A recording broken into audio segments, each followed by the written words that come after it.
17 বছরের ফ্যাসিস্টের বিরুদ্ধে আমরা লড়াই করছি। এই লড়াই সংগ্রামের সময় আপনারা দেখছেন যে ওবায়দুল কাদের একটা কথা বলছিল যে আমরা যদি ক্ষমতাতে যাই, তার সেদিন 24 নির্বাচন 18 নির্বাচন সহ বলছিল যে আমরা গেলে কেউই শান্তিতে থাকতে পারবে না, আর না হলে 5 লাখ আমাদের বিরোধী যারা আছে আন্দোলন করতেছে আমাদের বিরুদ্ধে প্রায় 5 লাখ লোককে মেরে ফেলবে।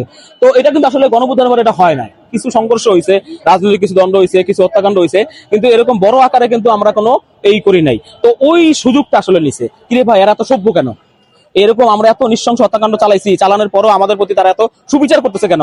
ওই সুযোগটাই আসলে যে এই ফ্যাসিস্টের যে ওই টাকা পয়সা যে যা মাইরে নিয়ে গেছে, আপনার মনে করেন যে এখানে লুট করে নিছে, ওই টাকাগুলো এখন ব্যবহার করতেছে কি ও কিছু আপনার মনে করেন যে বয়োজ্যেষ্ঠ বা মনে করেন যে গুপ্ত বুদ্ধিজীবী আছে কিছু, এবং আপনার মনে করেন সুশীল নামদারি এবং কালচারাল ফ্যাসিস্ট যাদেরকে আমরা বলতাম, এরকম বিভিন্ন মানে মহল থেকে আসলে এই জুলাই আগস্টটাকে, যখন জুলাই মাস আসে তখন তাদের আসলে কি ঘুম হারাম হয়ে যায়।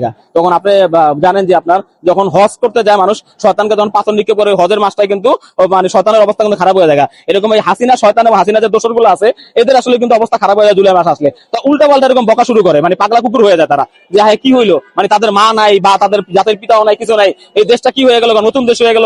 এই ভয় থেকে তারা কি করে ওইরকম এরকম আপনার ব্যানার নিয়ে দাঁড়ায় কোনো জায়গায়, কি সাধারণ নাগরিক হিসেবে দাঁড়ায়। তখন আপনি যখন পিছনে পরিচয় ঘাটবেন তখন দেখবেন যে এই আওয়ামী লীগের এজেন্ট হিসেবে কাজ করতেছে এখানে। তো আসলে এইটা আমার মনে হয় সরকারকে এখন এইসব বিষয়গুলো নিয়ে মানে কঠোর ব্যবস্থা নেওয়া উচিত, কারণ এইটা যদি ধীরে ধীরে আগায় তাহলে মহামারী আকার ধারণ করবে, এবং একটা সময় দেখা গেছে যে তারা হাসিনাকে বৈধতা দিবে এবং জুলাই যোদ্ধা যারা আসলো এবং যারা আমরা শহীদ হয়েছে আহত এদেরকে তারা সন্ত্রাসী হিসেবে আখ্যা দিবে।